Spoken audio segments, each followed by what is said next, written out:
పోవే. వెళ్ళిపోతాను, కానీ ఒక్కసారి ఆ దేవుడు మొహం చూసి వెళ్ళిపోతాను సార్. ప్లీజ్ సార్, ఓకే ఒక్కసారి. ఇంకొకసారి మా ఇంటి ఛాయలో కనిపించావంటే ఆయనకి తలకొరువు పెట్టాల్సింది క్రిష్ కాదు, బలరాం.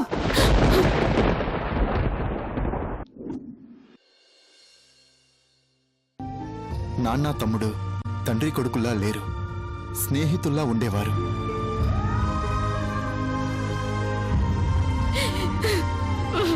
నాన్నకి తమ్ముడంటే చాలా ఇష్టం అమ్మా. తమ్ముడు తలకొరివి పెడితేనే నాన్న ఆత్మ శాంతిస్తుంది. బలరాం, నువ్వు నాన్న పట్ల నా బాధ్యతలు నెరవేర్చానమ్మా.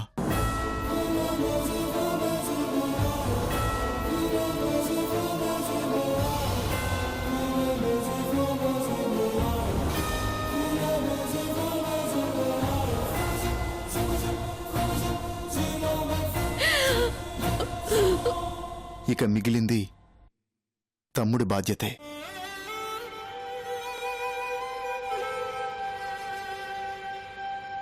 వాడు కొరివి పెడితే అది కూడా తీరిపోతుంది, కాదనకమ్మా.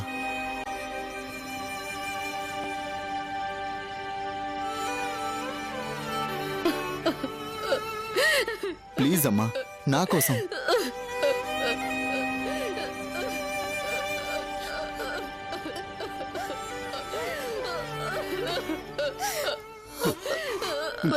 క్రిష్,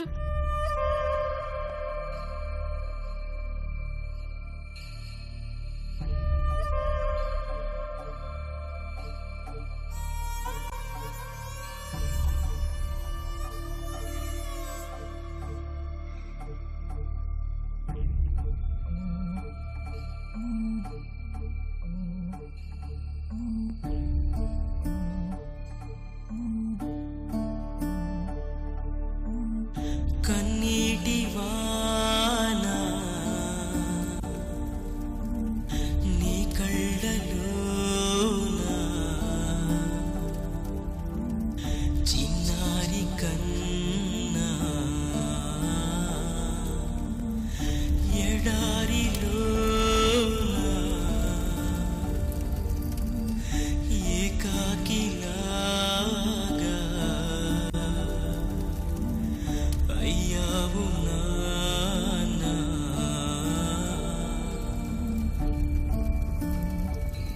రగిలే దిగులే నీకేలా, కదిలి విధితో సాగాల, బ్రతుకే నలిగే శిలలా మిగిలేలా.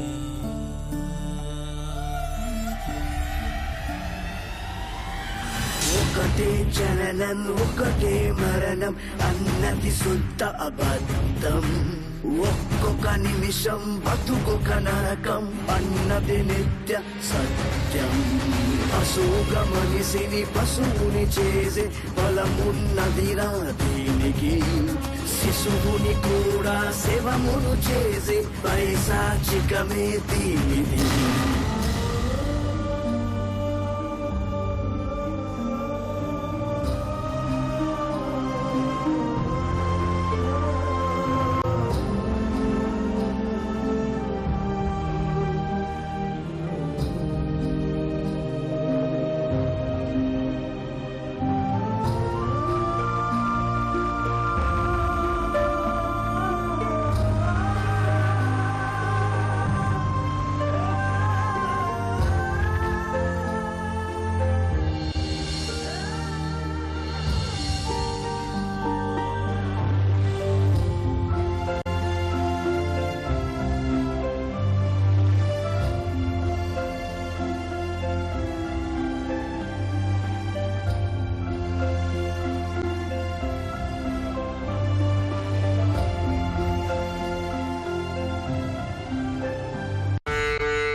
పాపము నాశల దీపమే చీకటిలో నన్నిడిచి ఏ లోకం పోయే చితిరేపే మంటలో గుండె రగిలే ఇది ఆడు ఆటలో కన్నీరె మిగిలినే నే కొలిచే నా ప్రాణమే నిప్పుల్లో బుగ్గాయరా బ్రతుకే బరువాయరా సుడిలో పడవాయరా ఆ హో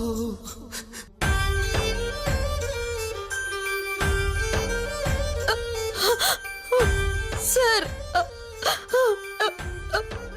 నన్ను కన్న వాళ్ళు అయిన వాళ్ళు కూడా నా గురించి నా జీవితం గురించి ఆలోచించలేదు. కానీ మీరు నా కష్టాన్ని చూసి నా కన్నీళ్లు తుడవాలనుకున్నారు.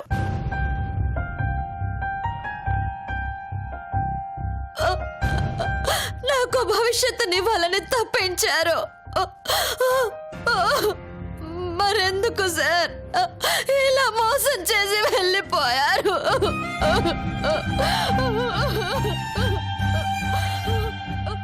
నా తండ్రి కన్నా ఎక్కువగా అభిమానించాను సార్ మిమ్మల్ని. కుప్ప కూలిపోతున్న నాకు ధైర్యాన్ని నూరిపోసి నాకు దారి చూపించాలనుకున్న దేవుడు సార్ మీరు.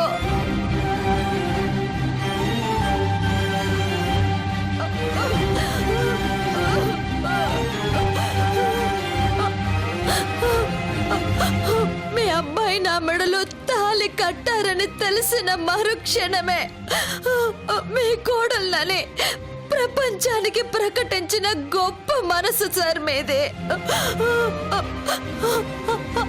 అలాంటిది మీ రుణం తీర్చుకునే అవకాశం కూడా లేకుండా చేశారు కదా సార్.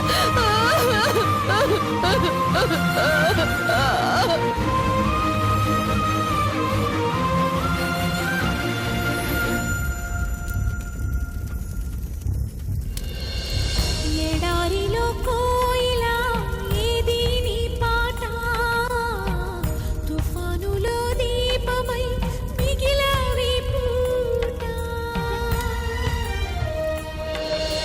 ఎవరూ లేరని దుఃఖమే గుండెలో నిప్పులే చిమ్మితే మోడులా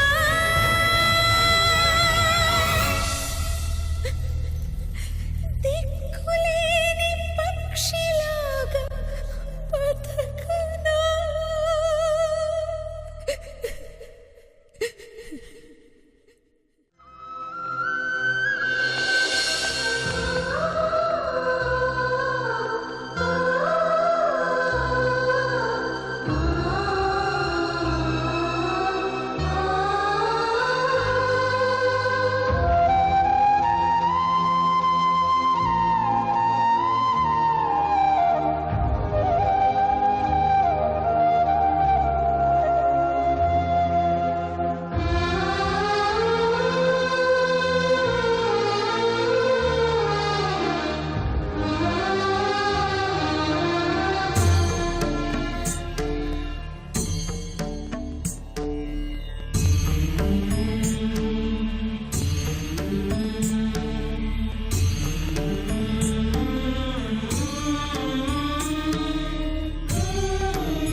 నమస్కారం అండి. మీరు నా పేరు జాహ్నవి, లాయర్ని. మీ బిజినెస్లన్నింటికి నేనే లీగల్ అడ్వైజర్ని. ఓ ఉదయం ఫోన్ చేసింది మీరేనా? అవునండి. చాలా రోజులైంది మిమ్మల్ని చూసి. రండి.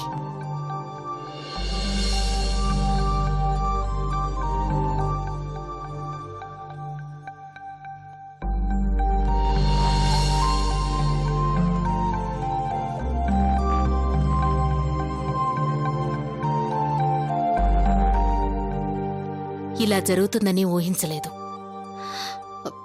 ఏం చేస్తాం, కళ్ళు మూసి తెరిచేలోగా.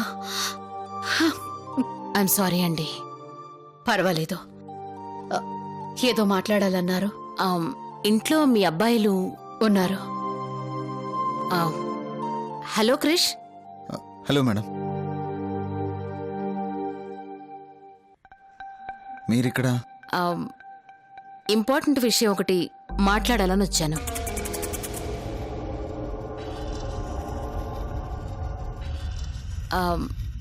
బలరాం అంటే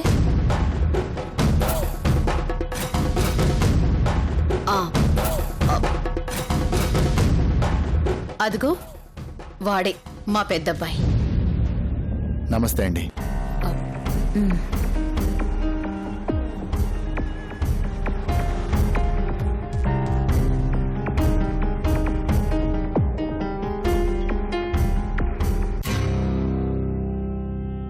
అపర్ణ గారు, బలరాం, క్రిష్ అందరూ ఉన్నారు. మరి మీనాక్షి ఎక్కడా?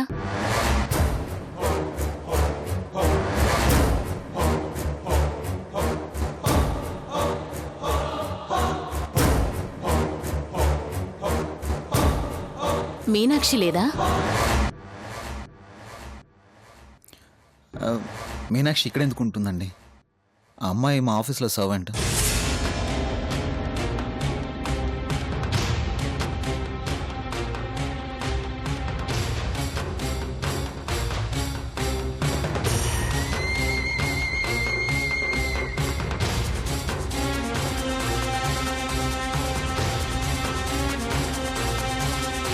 మరి ధనరాజ్ గారు అపర్ణ, బలరాం, క్రిష్, మీనాక్షి సమక్షంలోనే ఈ విషయం చెప్పమన్నారు. అసలు విషయం ఏంటండి? ముందు మీనాక్షిని పిలిపించండి. తను లేకుండా విషయం చెప్పకూడదని ధనరాజ్ గారు గట్టిగా చెప్పారు. అది కాదు మేడం. ప్లీజ్ కాల్ చేసి మీనాక్షిని పిలిపించండి. అది మేడం. అలాగే, నేను పిలిపిస్తాను.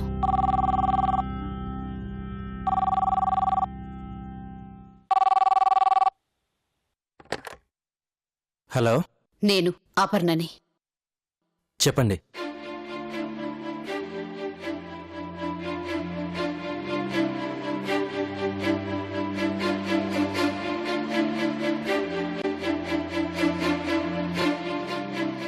అలాగేనండి. సరే మేడం.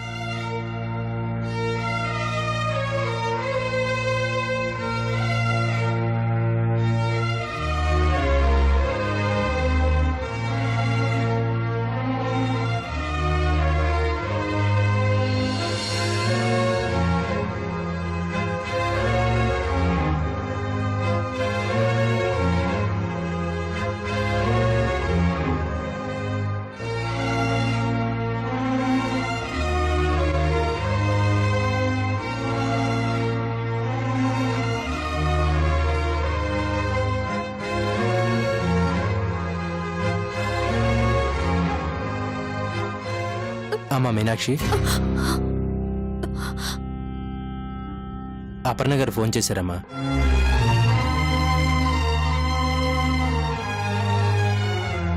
నిన్ను రమ్మంటున్నారమ్మా.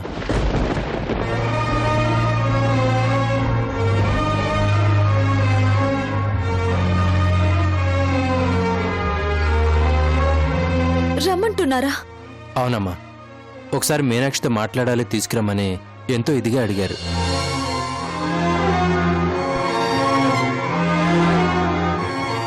ఒకసారి వెళ్ళిరామ్మా. దేనికన్నయ్యా? అక్కడికి వెళ్ళి ఏం చెయ్యాలి? వెళ్తే కదమ్మా తెలిసేదే. ప్రత్యేకించి ఫోన్ చేసి రమ్మన్నారంటే ఏదో బలమైన కారణం ఉండే ఉంటుంది. కారణం ఏదైనా నేను ఆ ఇంట్లో కాలు పెట్టలేనన్నయ్య. అదేంటమ్మా అలా అంటావ్? అవునన్న, ఇంకా అక్కడే ఉందని వెళ్ళాలి. నా వెన్ను తట్టి నడిపించాలనుకున్న మనిషి మట్టిలో కలిసిపోయారు. నా జీవితం నిలబెట్టాలనుకున్న దేవుడు దగ్గరికే వెళ్ళిపోయారు. ఇంకెవరున్నారని, ఏం చేయాలని నేను అక్కడికి వెళ్ళాలి? అది అత్తారిల్లు కాబట్టి వెళ్ళాలి.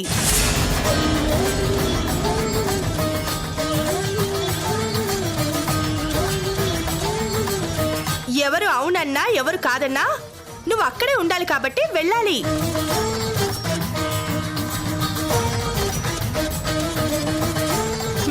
చూడు మీనాక్షి, పిలిచి పిల్లనిస్తానంటే కులం తక్కువనడం మనకే నష్టం. ఇంత జరిగాక కూడా వాళ్ళు నిన్ను పిలుస్తున్నారంటే మన అదృష్టం. నా మాట విని వెళ్ళిరామ్మా. అవును మీనాక్షి, నువ్వింకేం ఆలోచించుకో.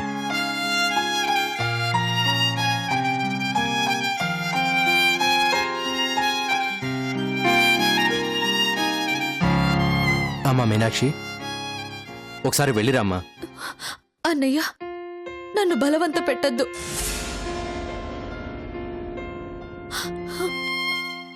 నా కోసం, నా భవిష్యత్తు కోసం ఓ పెద్దయిన వాదనకు దిగి నాకేదో చెయ్యాలని ఆయన అందనంత దూరం వెళ్ళిపోయారు. అదే నా మనసుని కలిచివేస్తోందన్నయ్య. ఇప్పుడు మళ్ళీ వాళ్ళకి మొహం చూపించలేను, నా వల్ల కాదు. అయ్యో రామా, అలా అంటే ఎలాగమ్మా? ఏ పుట్టలో ఏ పావుందో. జరిగేదంతా మన మంచికే అనుకోవాలి. మీనాక్షి, ఇలాంటి స్థితిలో కూడా నీతో మాట్లాడాలని పిలిచారంటే మాటలా? ఏమో, ఇదే నీకు మంచి అవకాశం కావచ్చేమో.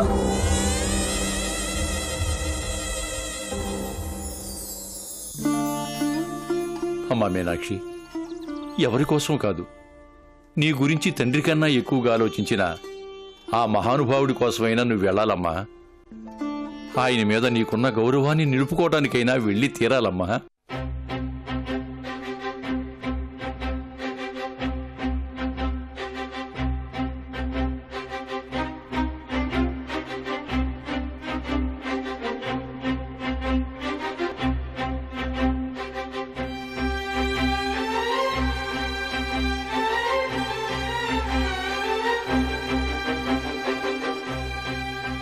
నాన్న, మీరే దగ్గరుండి మీనాక్షిని తీసుకువెళ్ళండి.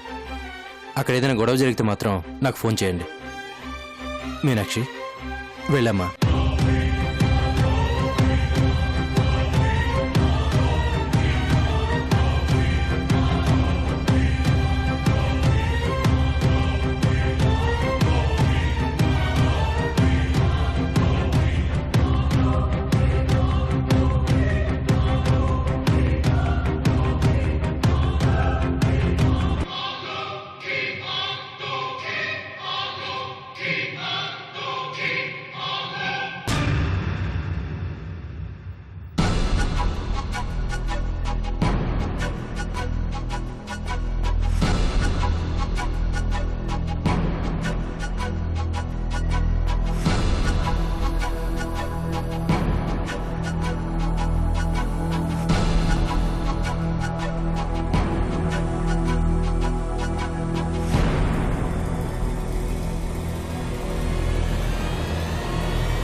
ఆస్తిని కాపాడడానికి, మన వ్యాపారాలు చూసుకోవడానికి మన కుటుంబంలోనే ఒకరిని ఎన్నుకున్నాను. మీనాక్షి వనమాలి.